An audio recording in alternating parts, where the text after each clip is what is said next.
see a lot of low back pain. So here's a couple things about it.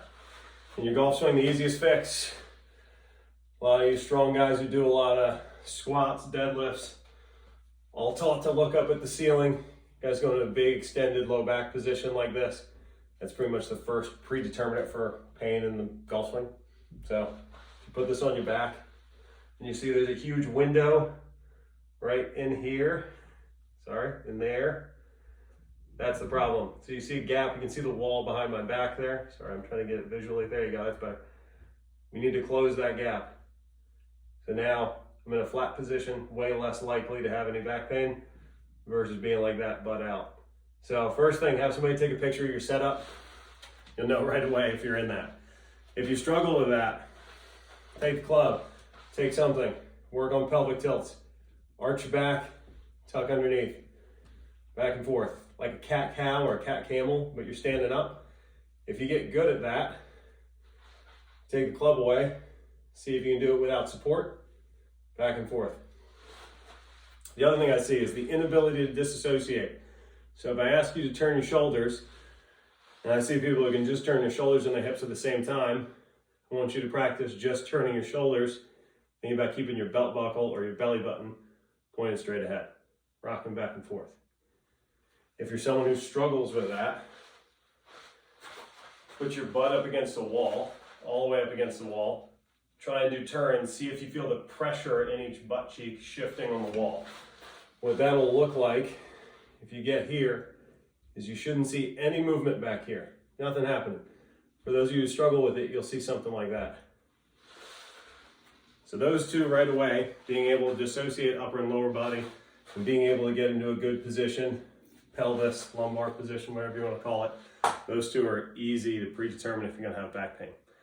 So if you have trouble with that, practice it. Both of them are critical to having an effective golf swing and reducing pain. I'm going to get on the floor. I'm going to show you a couple things as far as mobility drills to try to increase some thoracic spine movement. It's really stiff in your thoracic spine or really stiff in your hip.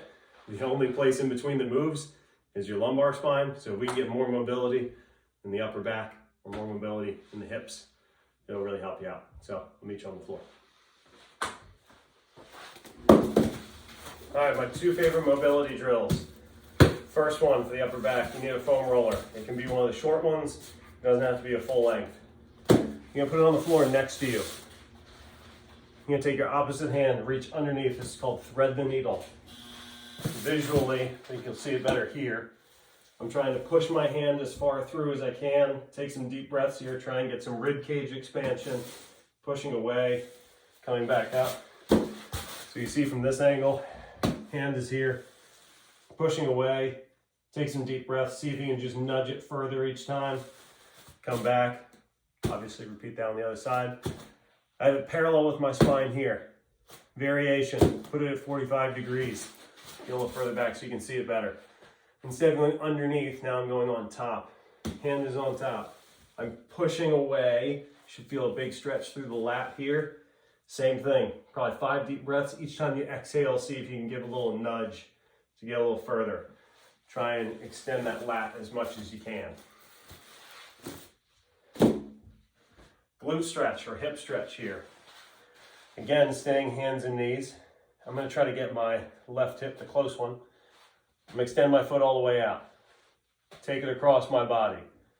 All I'm going to do is just shift my butt back and to the left. It's probably a little hard to see from that angle, but I feel a stretch right kind of on the outside, deep stretch there. I'll show you head on, it's probably gonna be a little easier. Sorry, trying to get lined up here. All the way back with the leg, across the body, and I'm gonna shift enough to where my belly button gets above my knee. Change the camera angle for a sec. All right, again, if I'm trying to get my right hip, left foot back, across my body. See my foot's back there now. If you look, you can see my belly button right there. And my knee is here. I want my belly button to go outside my knee. So I'm shifting to the side, and I'm shifting my butt back towards my feet. One last time, I'll show you from the side. Do the close one. Leg is out here, shifting my butt back into the side. And again, I feel a deep stretch on the outside there. So those are my two favorite mobility drills. And then some core stuff, just some easy things. Sticking with hands and knees, tuck your toes under, elevate your knees off the ground, hover at least 10 seconds. You should feel that a little bit in core, a little bit in quads. It's like a modified plank. Coming back here again. If you feel comfortable, like that's easy, take one hand off the ground. Try not to swivel the hips at all. You should feel like your knees stay at the same position as far as height from the floor. So I'll show you from this side. So getting here, hold on, let me get my knees in it. There we go. Reach over, reach over. Don't want to see a crazy amount of undulation between the pelvis and the knees back and forth. I'd say like 10 touches a side is probably plenty. There's a great core exercise. Finally, one for the hips. So I'm in a side bridge. Try and get a nice straight spine position. My bottom knee stays on the ground. I'm lifting up, so I'm a straight line from my knee to my hip to my shoulder. Holding here. If it's easy, do some clamshells. If it's easy, hold off, bridge up and down. There's 3 variations, kind of seen it down the line. Zigzag with my legs, bridging up. You can see it to there. There's just the straight bridge. There's the bridge, elevated. And then there's the bridge with the clamshell. Working the bottom hip. Try it both sides. Those are just some things I saw that I thought would help people out from last year. So hopefully that helps you guys out this year. And if you have any questions, info's at the bottom. Feel free to send me a text, call, email, whatever you guys need.